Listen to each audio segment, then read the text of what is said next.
Ընկերներ, ողջույն, սահմանը անցնում ենք քաղաքագետ Տաթև Ղազարյանի հետ։ Ողջույն Տաթև, շնորհակալություն միանալու համար։ Ողջույն Շիրայր, շնորհակալություն քեզ նույնպես հրավերի համար։ Տաթև Մոլդովայում տեղի ունեցան նախագահական ընտրություններ, որոնք բնականաբար բնորոշվում էին շատ կարևոր այդ երկրի ապագայի համար, դրանից առաջ խորհրդարանական ընտրություններ, այդ կարևորությունը պայմանավորված էր, այսպես ասենք, Եվրոպամետ եւ Ռուսամետ ուժերի միջև մրցակցությամբ երկրի ապագան Եվրամիությունում թե Ռուսաստանի հետ, եւ դու ակտիվ հետևել ես այդ ընտրություններին եւ ինչը ամենակարևորն է նախընտրական շրջանին։ Հետևաբար ես կխնդրեմ, որպեսզի մեզ մանրամասն ներկայացնես, թե որոնք էին հիմնական թեզերը, որոնք շրջանառվում էին, որոնք պետք է ազդեցություն գործեին հասարակության վրա ընտրություն իրականացնելիս եւ առհասարակ ինչ թեզերով, ինչ գործիքներով ու միջոցներով է Ռուսաստանը փորձում ազդել մոլդովական ընտրությունների վրա։ Մենք էլ դե մեր հետևությունները կանենք արդեն այդ մասով։ Համեցեք։ Ռուսաստանը ինչպես նախորդ պարլամենտական ընտրությունների ժամանակ, այդ թվում կներեք նախորդ նախագահական ընտրությունների, այդ թվում այս պարլամենտական ընտրությունների ժամանակ գրեթե նույն գործիքակազմն էր կիրառում։ Իհարկե որոշակի հետևություններ արել էին, նախորդ ընտրությունների պարտությունից հետո, եւ այս անգամ թե ֆինանսական ներգրավվածություն էր բավականին բարձր եւ թե այն միջոցները կապուկներով, որոնցով որ փորձեցին մարդկանց ուշադրությունը գրավել, հատկապես ինչպես դրսևորեցին մի քանի տարբեր ուղղություններով մեծ արշավներ իրականացրին։ Այդ արշավներն իհարկե իրենք սկսել են իրականացնել դեռևս 1 տարի առաջ, այսինքն մի ամբողջ տարի ուղղորդված աշխատանքներ են տարել, որպեսզի ազդեն Մոլդովայի հասարակության ընտրողների ձայնի կողմնորոշման վրա, բնականաբար դեպի ոչ ԵՄ, դեպի ոչ արևմուտք։ Ինչպես գիտենք, կա մոլդովացի մի գործիչ, ով նաև բիզնես հավակնություններ ունել Մոլդովայում երկար ժամանակ, ինքը դեռևս հայտնի է որպես Իլոն Սորան ազգանունով, ով նաև շատ հայտնի է իր կապերը, ռուսական եւ մեդիայի եւ օլիգարխիայի հետ, դեռևս անցած տարվանից նոտավորապես նախագահական ընտրությունների ժամանակ պարզ էր դարձել, որ 130,000 քաղաքացու կարողացել էր գումարներ բաժանել եւ Մոլդովայի դատախազությունը քրեական գործ էր հարուցել այս անձի նկատմամբ ու այնտեղ իրեն նույնիսկ մի քանի տարվա ազատազրկման են դատապարտել, իսկ ինքը փախուստի դիմեց եւ իր քաղաքական ապաստանը գտավ հենց Մոսկվայում, Կրեմլում։ Եվ ահա Իլոն Շորին դա չխանգարեց, որ ինքը թերևս Ռուսաստանից կարողանա ազդեցություն ունենալ Մոլդովայի ընտրությունների ժամանակ, շատ հայտնի Իլոն Շորի ցանց կար, Շոր Network, ովքեր որ կոնկրետ աշխատում են մեդիա մանիպուլյացիաներով հասարակության, այսպես ասած, ուղեղների լվացում իրականացնել։ Նախքան իհարկե Իլոն Շորի ցանցի տարածումը, իրենք արդեն իսկ ստեղծել են որոշակի այլ ալիքներ, հնարավոր բոլոր հուզական վերնագրերով, անուններով, որ այդ պահին Մոլդովայի հասարակությանը կարող էր ուշադրություն գրավել։ Ու բնականաբար իրենք առաջին հերթին այս թեմաներով էին ուշադրությունը գրավում, կարող է տնտեսական հարցով կամ ինչ որ այդ պահին Մոլդովացուն, միջին վիճակագրական Մոլդովացուն ինչը կարող էր հետաքրքրել, այսինքն մարդկանց փորձում էին ներգրավել տվյալ տելեգրամյան ալիքներ, ֆեյսբուքյան խմբեր, մեծ խմբեր, այնուհետև քիչ-քիչ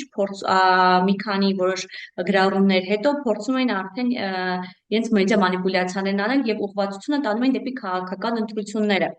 Այսինքն իրենք կարողացան ոչ դավադիր կերպով,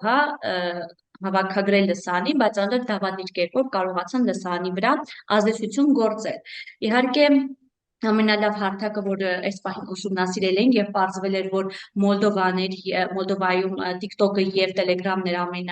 այդ պահանջարկ ունեցող հարթակները, որտեղ որ քաղաքացիներն ավելի ակտիվ էին, իրենք հետո հիմնական իրեն շեշտը ուղղեցին դեպի TikTok-յան եւ Telegram-յան հարթակներ։ TikTok-ում դե գիտեք ինչպես տարբեր երկրներում Մոլդովայում նույնպես կան այդ ինֆլուենսերներ, բլոգերներ ասված շերտը հասարակության, որոնց որ կարողացան գումարով գնել, կարողացան գնել եւ նույնպես էլի այդ նույն լրագրող բլոգերները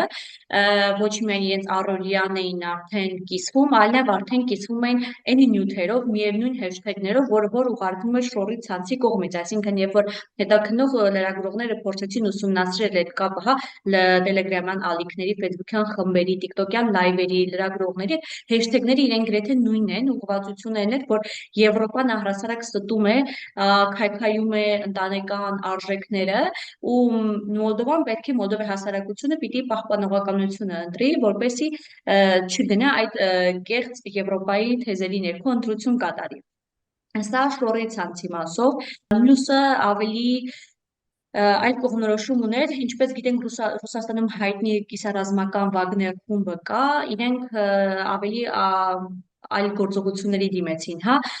քանի որ արդեն Մոլդովայում իշխանությունները նախորդ ընտրություններից այլևս իրենց ուշադրությունը հրավիրում էին այն խմբերին, ովքեր որ կարող են որոշակի անկարգություններ կամ հասարակական կարգը խափանեին, արդեն իսկ ուշադրության կենտրոնում էին պահում նմանօրինակ խմբերին եւ մարդկանց, ուստի Վագների խումբը նախ սկզբում մեկնել էին Սերբիա, այնուհետև Սերբիայից հետո մեկնել են Բոսնիա եւ Հերցեգովինա, այն Մոլդովայի քաղաքացիներին, որոնց որ կարողացել են հավաքագրել հեռահար կերպով, նույն քաղաքացիներին տեղափոխում են Սերբիա, այնտեղից հետո գնում են Բոսնա-Հերցեգովինա եւ անցնում են մի շարք դասընթացներ։ Իհարկե լինում են կեղծ լրագրողներ, ովքեր որ անցնում են, հա, այդ խմբի մեջ փուլերը, որպեսզի այն ինչը ես հիմա ձեզ որ պատմում եմ, դա արկա է YouTube-ում, վիդեոները նույնպես կան, թե ինչպես են այդ մարդիկ, այսպես ասած, մասկիրովկա եղել եւ տեղափոխել իրենց հետ Սերբիա, անհետև Բոսնիա-Հերցեգովինա եւ անցել այդ ուսումնական դասընթացների, իհարկե Մոլդովայի իշխանությունները նաև մեղադրեցին Ռուսաստանին ուղիղ միջամտության հետ կապված, սակայն օրինակ Մարիա Զախարովան նշեց, որ այդ միջոցառումները, որոնք որ Վագների նախ նշեց հերքում են ամեն կերպ, որ իրենք որևէ միջամտություն են ունեցել, եւ բացի այդ նշում են, որ ըստ իրենց հասած տեղեկությունների դրանք եղել են օրինակ զուտ մարտական պատրաստվածության դասընթացներ, եղել են օրինակ ինչպես պետք է սովորեն անօդաչու թռչող սարքից օգտվել եւ առհասարակ առաջի պաշտպանությունը քաղաքացիների ճգնաժամային իրավիճակներում, ինչպես պետք է իրեն դրսևորեն։ Բայց տեսանյութերը, որոնք որ արդեն հրապարակված են ցանցերում, պարզ երևում է, որ այդ մարդկանց իհարկե այլ տեխնիկաներ էին սովորացնում, ուղղորդում էին տալում, թե օրինակ ինչպես պետք է իրենք զանգվածային ցույցերի ժամանակ ինչպես իրենց դրսևորեն ու բնականաբար դա իր արդյունքը ունեցավ եւ այդ քաղաքացիները վերադարձան Մոլդովա, իրենց տեսանք միայն ընդդիմության ցույցերի ժամանակ ու բնականաբար իրենք հենց ցույցերի ընթացքում խժդժություններ, խռովություններ են առաջացնում, բախումներ են պատրաստում, հա, ոստիկանների հետ, որպեսզի կարողանան իշխանություններին մեղադրել, որ ոստիկանները ընդդիմությանը կամ իրենց հանդեպ անհամաչափ ուժ է կիրառում։ Քանի որ Հա, շնորհակալ։ Հա, քանի որ ինչպես գիտենք Ռուսաստանի բանկերը գտնվում են սանկցիաների տակ, այսինքն գումարը կանխիկ գումարը, հա, քարտային տարբերակով փոխանցելու խնդիր կար, երկու տարբերակ են ընտրել, հիմնականում շորի ցանցը վճարում էր, այսինքն ինքը դե ֆիզիկապես չէր կարող մասնակիցներին տեսնել, շորի ցանցը տելեգրամյան ալիքների միջոցով վճարում էր կրիպտո առույթների միջոցով, այսինքն մարդկանց սովորեցնում են ինչպես իրենց, հա, մոլդովական բանկային քարտերը կցեն այդ կրիպտո վալյուտաների դրամապանակներին, ինչպես են հա ռուսական ռուբլին որպես կրիպտո փոխանցում, իրենք էլ այդ կրիպտոն այնուհետև իրենց արդեն մոլդովական բանկում փոխառում եւ վերցնում են մոլդովական գումարը, հա։ Այս տարբերակով էին աշխատում գումարը փոխանցել, իսկ Վագների խմբի ներկայացուցիչները հենց իրենց հետ անձամբ գումարը տարել էին Մոսկվայից իրենց հետ տարել էին գումարը եւ տեղում հայերի տեսանյութերում բարձրում է կանխիկ գումարները ինչպես էին բաշխել այդ երիտասարդներին եւ միջին տարիքի մարդկանց։ Իհարկե մարդկանց հավաքագրումը այնպես չի որ միանշանակ տեղեկացված են եղել, հա, այսինքն մարդիկ շատերը հասել են վայր, հետո են հասկացել թե ուր են եկել, ինչ են անում, այնուհետև չնայած նրանց բացատրել են, որ դա հակառակը հայրենասիրություն է այն ինչ որ իրենք պատրաստվում են անել, նրա մեջ ոչ մի բացասական բան պետք չի փնտրել, որ նրանք յուրահատուկ եւ ընտրյալ մարդիկ են, որ իրանք հենց պիտի գնան իրենց հասարակությունը, իրենց պետությունը փրկեն այդ գալիք, ճակերտավոր ասած, աղետից։ Շատ նմանություններ կա իհարկե մեր քաղաքական, այսպես ասենք, միջավայրին, որտեղ էլի եկեղեցականներին դարձնում են քաղաքական դերակատարներ, դեր քաղաքական գործիչների մասին էլ չասեմ, ապա տեղեկատվություն, առհասարակ նաև Եվրամիությանը, այսպես ասած, ազգային արժեքների հակադրության կամ ընտանեկան արժեքների հակադրության տրամաբանության մեջ բնականաբար ֆինանսական ռեսուրսներ, հա, ֆինանսական միջոցներ, որ շրջանառվում են, այսինքն Մոլդովան ինչպես կարողացավ դրան հակազդել, եթե իհարկե կարողացավ, եթե վերցնենք, որ ընտրության արդյունքը կարող ենք դիտարկել որպես դրա հակազդեցության արդյունք, ինչ գործիքներ կիրառեցին։ Շատ լավ, Մոլդովան այս առումով, այսինքն փորձը արդեն իսկ նախագահական ընտրությունների կարողացան կիրառել, այսինքն պատրաստվեցին պարլամենտական ընտրություններին։ Բնականաբար ռուսական կողմը եւ մեծ գումարների մասով եւ այդ միջամտությունների մասով բավական մեծ ներդրումներ իրականացրեց, սակայն օրինակ հենց Մոլդովայի իշխանությունները, այսինքն դատական դեպարտամենտը, դատախազությունը եւ իրավական համակարգը կարողացավ համաչափ գործել, արագ արձագանքել։ Ընդհուպ մենք տեսանք օրինակ եւ ընտրություններից ընդամենը 24 ժամ առաջ Մոլդովայի կենտրոնական ընտրական հանձնաժողովը ուղղակի փակեց ընդդիմադիր երկու կուսակցություն, պատճառաբանելով, որ փաստական հիմքեր են գտել, որ նրանք օտարերկրյա արտաքին ֆինանսավորում են ստացել։ Իսկ դա Մոլդովայի օրենսդրությամբ արգելվում է, իհարկե նույնը Հայաստանի Հանրապետությունում կա։ Մենք արդյոք հիմա հարց, մենք արդյոք կկարողանանք պարզել այն կուսակցություններին, ովքեր որ կապ չունի, հա, որ երկրից, այսինքն արտաքին եւ որևէ երկրից, որևէ կողմից ֆինանսավորում են ստանում, արդյոք մենք կկարողանանք ճիշտ ժամանակին գտնել, արձագանքել ու այնպես անել, օրինակ կանխարգելել, հա, չթողնել նրանց կուսակցության, որպեսզի մասնակցել ընտրություններին։ Մեր ու Մոլդովայի օրենսդրությունը այս մասով մի փոքր տարբերվում է։ Բացի այն դեռևս Սանդուի ընտրվելը արդեն իսկ դրական ազդակ էր հենց Եվրամիությանը, ու Եվրամիությունը արդեն իսկ սկսել էր աջակցել Սանդուին, այդ թվում ոչ միայն ֆինանսական, այլ նաև հենց այն մասնագետները, ովքեր որ վերապատրաստվում էին, օրինակ հետաքննությունները, որոնք որ բոլորը իրականացվել են, դրանք չեն իրականացել Մոլդովայի լրագրողների կողմից, որովհետև իրենք ունեն այդ բացը, փոխարենը իրականացվել են Եվրամիության, հա, Reuters-ի, BBC, CNN-ի եւ մի շարք այլ հայտնի լրատվականների լրագրողներից, այսինքն լրատվականի լրագրողները դեռևս ամիսներ առաջ, 6-7 ամիս առաջ գործուղվել էին Մոլդովա, այդտեղ ստացել էին կացության քարտերը եւ կարողացել էին այնպես անել, որ որոշների դեպքում ներկայացել են որպես այդ թվում նաև նույնիսկ Մոլդովայի քաղաքացիներ, հա, շատերը նաև հենց Մոլդովայի որոշ լրագրողների էին արդեն իսկ 1 տարի առաջ վերապատրաստումներ անցկացել, որովհետև օրինակ Վագների խմբում չէր կարող հայտնվել մեկը, ով որ Մոլդովայի քաղաքացի չէր։ Այսինքն նրանք ովքեր որ հայտնվել են նշյալ խմբում, այդ լրագրողները արդեն իսկ վերապատրաստվել են Եվրամիության առաջատար մեդիա կենտրոնների կողմից հետաքննություններ էին իրականացրել։ Մենք ունենք շատ լավ հետաքննական լրատվական, հա, ալիքներ եւ կազմակերպություններ, բայց եթե հաշվի առնենք միևնույն չափ, հա, սպառնալիքներ, արտաքին սպառնալիքներ ուղղվեն Հայաստանի Հանրապետությանը, իսկ դա հաստատ չի լինելու մեկ ուղղությամբ, բազմավեկտոր ուղղությամբ է լինելու, արդյոք մենք ունենք այդ ներուժը, հա, լրագրողների, ովքեր որ կկարողանան բացի իրենց առօրյա գործերից, առօրյա հետաքննությունից, նաև արդեն իսկ ներգրաված լինել այս process-ներին։ Օրինակ, լրագրողները դեռևս 1 տարի առաջ, երբ որ նախագահական ընտրություններն ավարտվեցին, էլի լրագրողներ էին գործողել Մոսկվա, ովքեր որ պարզվել էին, երբ Մոլդովայի բողոքական եկեղեցին մասնակցում էր Կրեմլում անցկացվող էլի ինչ-որ հավաքների, քննարկումների, իհարկե սա դասընթացներ չէր, նշում են, որ ուղղակի գնում են այնտեղ ուղղափառ եկեղեցու հետ որպես բարեկամ եկեղեցիներ, ինչ-որ հանդիպումների, քննարկումների, բայց հենց նույն եկեղեցականների մոտ էր հայտնաբերվել այդ այսպես կապոցներով գումարներն, ովքեր իրենց հետ վերադարձել էին հետ Մոլդովա, ու եկեղեցականները իրենց հերթին իրենց արշավներն իրականացնում։ Սա նույնպես հետաքննությունը ոչ թե բացահայտվեց մոլդովական լրատվականների, այլ կրկին Եվրամիության աջակցության շնորհիվ։ Այստեղ շատ կարևոր է օրինակ ազդեցության մասով խոսել, չնայած մենք խոսում ենք միայն ռուսական կողմի, հա, ներգրավվածության մասին, բայց նաև ինչն է հետաքրքրական, օրինակ Մոլդովայի իշխանությունները նաև ինչ էին արել, հաշվի առնելով նախորդ ընտրությունները, օրինակ իրենք տարբերություն ունեն մեզ մոտ, հա, իրենց սփյուռքը նույնպես կարողանում է մասնակցել ընտրություններին։ Նախորդ տարի, երբ որ ես դեռ Մոլդովայում էի, հիշում եմ, երբ նախագահական ընտրությունների ժամանակ մինչև գիշերվա հաշվարկներով հաղթում էր ընդդիմությունը ռուսամետ, իսկ արդեն առավոտյան, երբ որ ստացանք Սփյուռքի հաշվարկները, այսինքն Եվրոպայի հիմնական տեղամասերի հաշվարկները, պատկերը փոխվեց հօգուտ Սանդոյի, հօգուտ եվրոպամետների։ Այսինքն Մոլդովայի դուրս ապրողների կարծիքը մեծ ազդեցություն թողեց։ Այս անգամ նույնպես։ Եվ այստեղ օրինակ ռուսական կողմից հատկապես եւ ընդդիմության կողմից լսում էինք հետեւյալ բողոքները, որ օրինակ ինչպես է Մոլդովայի արտաքին գործերի նախարարությունը որոշել, որ արտերկրում ունենալու են 301 ընտրատեղամաս, որից միայն 2-ն են լինելու Ռուսաստանում, մեկը Մոսկվայում, մեկը Լենինգրադում, իսկ մնացած 299 տեղամասերը բաշխվել են եվրոպական երկրների եւ Ամերիկայի միջև։ Այսինքն սա ցույց է տալիս, օրինակ, եթե կարծում էին տեղամասերը, հա, ընդդիմությունը նշում է, որ եթե նույն քանակությամբ տեղամասեր լինեին Ռուսաստանում, բնականաբար ընդդիմության ձայները ել ավելի շատ կլինեին։ Իհարկե, սա Մոլդովայի ներքին օրենսդրության հարցն է, իրենք են որոշել, որ նման անհամաչափ բաշխվածություն կիրառեն։ Բացի այդ նշենք, որ հենց Մոլդովայի ներսում ինչն էր պատճառել հանդիսացել, որ թվում է, թե պետք է բոլոր օրինակ վերջին իրադարձություններից հետո ռուս-ուկրաինական պատերազմից հետո հստակ դիրքորոշում կազմեին դեպի Եվրամիություն, այսինքն իրենց վարած քաղաքականությունը, բայց ռուսական սանկցիաները, ռուսական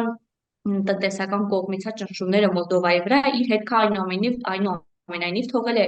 եւ նույնիսկ մեծ մեդիա տերորը, այս մեծ արշավներն ընդդեմ Մոլդովայի եւ Եվրոպամետ կուսակցությունների վրա այնուամենայնիվ իր հետևանքը թողեց, որովհետեւ նրանք անցան թերևս Իգոր Դոդոնի գլխավորությամբ երկրորդ առաջատար ուժը դարձան։ Նաև այստեղ հետաքրքրական է նշել, որ Իգոր Դուդոնը Մոլդովայի պատմության մեջ եղել է այն նախագահը, ով երբևէ Մոլդովա-Ռուսաստան երկկողմ հարաբերություններում ամենաբարձր մակարդակի եւ ամենախորը հարաբերություններն են ստեղծել Ռուսաստանի հետ։ Ոստի իրենց դաշինքում էլ 4 կուսակցություններում ընտրված են բոլոր նախկին ղեկավարներ, ովքեր որ երբևէ կապ են ունեցել Ռուսաստանի հետ, այսինքն հստակ ուղղվածությունը կար այնուամենայնիվ դրսից ու դա կոնկրետ Ռուսաստանից էր։ Ընտրությունների հետ կապված նաև այդ ինքնավար Մարսի, հատվածի Մերսենեստրի, քանի որ իրենք չէին մասնակցում ընտրություններին, բայց նրա շուրջ օրինակ Գագուզիան ընտրությունների արդյունքը նույն պատկերն են ունենում, ինչ նախորդ ընտրություններն, այսինքն որոնք որ ավելի մոտ էին Մերսենեստրին ռուսական կողմնորոշվածության, բնակչությանը, այնտեղ բնականաբար ինտիմությունը ձայներ ավելի բարձր, քան օրինակ կենտրոնում եւ դեպի արևմտյան հատվածներում։ Գրեթե Մոլդովայում կարծես կրկնվեց մեր խորհրդանի պատկերը, եթե կարող ենք շատ պատկերավոր այսպես հա, բայց ընդհանուր նմանությունը շատ նման է, չէ՞, մեր քաղաքական կյանքում եւ քննարկվող հարցերի, տեղեկությունների, դերակատարների, ներգրավվածությունների մասով։ Այո, քանի որ մենք առհասարակ հետ խորհրդային տարածաշրջանում Ռուսաստանի, եթե ներգրավվածությունն ենք փորձում դիտարկել, ձեռագիրը միևնույնն է, այսինքն փորձում են թիրախավորել եկեղեցուն, փորձում են թիրախավորել ազգային արժեքներ, այսինքն այն ինչը որ հուզական դաշտում մարդկանց կարող է տանել եւ հստակ ինչ որ մի թեմայի շուրջ կողմնորոշվածության վրա ազդել կամ հակառակը հետ պահել որևէ տեսակի ընտրություն կատարելուց։ Նույնը իհարկե Մոլդովայի դեպքում էր, սակայն արդյոք հարցեր են առաջանում Հայաստանի իշխանությունները ունեն բավականաչափ ռեսուրս պայքարելու այս հիբրիդային սպառնալիքների դեմ, արդյոք Եվրոպան միևնույն չափ կարող է աջակցել Հայաստանին եւ Հայաստանի դեպքում չպետք է մոռանանք, որ մենք ոչ միայն մեր արտաքին միջամտությունը գալիս է Ռուսաստանից, այլ նաեւ այդ միջամտությունը սպասվում է եւ ընթացիկ ենք տեսնում, որ դա գալիս է Ադրբեջանից եւ Թուրքիայից, այսինքն մենք մի քանի բևեռներով ենք արտաքին միջամտության դեմ փորձելու կռիվ մղել ու բնականաբար ուղղակի մեր եւ Մոլդովայի տարբերությունը չնայած որ Մոլդովան արդեն ունի Եվրամիության թեկնածություն ու այն ֆինանսական հոսքերը, որ Մոլդովան է ստանում, բնականաբար Հայաստանը չի ստանում, մենք նոր ենք post կոնֆլիկտ վիճակից կարծես թե դուրս ենք ուզում գալ, դեռևս համարել է մշուշ, արդյոք մենք այդ post կոնֆլիկտ վիճակում ենք, թե դուրս ենք եկել, հաղթահարել ենք, կամ առհասարակ գնում ենք խաղաղության, թե ոչ, բայց այն որ կան թեզեր, եթե Մոլդովան այդ թեզը օրինակ դեպի Եվրամիություն գնալն եւ հակառակ թեզը, որ ոչ դեպի գոնե չգնալ Եվրամիություն կամ հարաբերությունը ուղղել դեպի Ռուսաստան, Հայաստանի դեպքում մի քանի թեզեր են, օրինակ խաղաղությունը, արդյոք գնում ենք Ադրբեջանի հետ խաղաղության, Հայաստանում նոր ուժեր կան, որ վերջին տարին ակտիվացրեն եւ կարծում եմ, որ Հայաստանը հատկապես հայ-ադրբեջանական պատերազմից հետո Ռուսաստանի դիրքից հետո հայերի նկատմամբ այդ թվում նաև Արցախի բնակիչների կողմից ռուսների հանդեպ վերաբերմունքը առաջվան չէ, այսինքն մենք ունենք հստակ նվազում, ապաթիա նրանցից, արդյոք այս ամենը կազդի, որպեսզի քաղաքացիներն օրինակ գնան ընտրատեղամասեր եւ քվեարկեն Եվրոպամետ ուժերին կամ առհասարակ խաղաղության կողմին։ Օրինակ Հայաստանի իշխանությունների գործելավոճին հետևելով, ոչ իհարկե դա հստակ ուղիղ չի ասվում, բայց այնուամենայնիվ կա ինչ որ որոշակի զուգահեռներ խաղաղության թեզին ընդհանրած եւ դեպի Եվրոպա շարժվելու։ Իհարկե մեզ մոտ առանցին քաղաքական ուժեր են այս երկու նարատիվները թեզերը առաջ տանում, բայց եթե մեզ մոտ ընտրությունը գոնե լինելու է հիմնական այս երկու գաղափարների միջև, չնայած որ արդեն Հայաստանում մենք տեսնում ենք օրինակ նախկին չնայած գործող, բարերար Սամվել Կարապետյանին, ով այս պահին ստեղծել է, հա, իհարկե ինքը դեռևս ազատության մեջ չէ, բայց ունի ստեղծած կուսակցություն։ Մենք տեսնում ենք, թե ինչպես օրինակ ամբողջ ռուսական էլիտան եւ հայ-ռուսական էլիտան եւ հենց ռուսների քաղաքական էլիտան, ինչպես է սատարում նրանց։ Վերջերս օրինակ Մարգարիտա Սիմոնյանի լրագրող ռուսական հայ իշխանություններին շատ մերձ Մարգարիտա Սիմոնյանի ամուսնու հոգեհանգստի արարողության օրինակ նկատեցինք, որ Հայաստանից մեկնել էին բարձրաստիճան եկեղեցականներ ու այդ թվում այնտեղ են նաև ռուսական եւ հայկական էլիտաները։ Ու երբ որ հետևում ենք այս պահին թերևս ընտրությունները չեն եկել, բայց որպես ռուսական կողմից Հայաստան ներգրաված ուժեր, հա, ուժին մենք տեսնում ենք, որ արդեն 1 տարի առաջվանց իրենք սկսել են իրենց քաղաքական քարոզարշավը, հստակ ուղղությունները տալիս են, հստակ մարդկանց փորձում են թիրախավորել, բայց դեռևս մենք չենք կարող որևէ ակնարկ անել, արդյոք գումարները թափանցիկ չեն, ինչ ուղղվածությամբ են գալիս, ուր են տանում դեպի այս ամենը կարծում պետք է հետաքննող լրագրողներն անեն եւ մեր կողմից միայն գնահատականները կլինի ինչքան մոտենանք ընտրություններին եւ հստակ փորձեր տեսնենք, որովհետեւ այս պահին նրանք թեզը տալու են առաջ, որ իրենց հայրը Սամվել Կարապետյանը թերևս քաղբանտարկյալ է ու իր ազատության համար են պայքարում ու դրա համար են իրենք Ռուսաստանում իրենց բիզնեսը թողնում, վերադառնում Հայաստան, բնականաբար փորձելու են ի տարբերություն մյուս քաղաքական ուժերի դաշտում էլի, հա, ֆինանսական միջոցներով գրավել քաղաքացիների ուշադրությունը։ Դե այո, Սամվել Կարապետյանը միակը չէ, դրան գումարվենք Ռոբերտ Քոչարյան, Սերժ Սարգսյան, Գագիկ Ծառուկյան եւ մնացած, հա, այսպես ասենք, արբանյակ կուսակցություններ, որոնք ստեղծվել են, մարդ կուսակցություններ, որոնք սպասարկում են հենց այս կուսակցությունների քաղաքական շահերը։ Շնորհակալ եմ, Տաթև։ Ձեզ էլ եմ շնորհակալ։ Ընկերներ, զրուցակիցս քաղաքագետ Տաթև Ղազարյանն էր, բաժանորդագրվեք YouTube-յան ալիքին, իսկ օրվա զարգացումներին հետևեք Telegram-յան ալիքում, որի հղումը տեսանյութի մեկնաբանությամբ բաժնում է։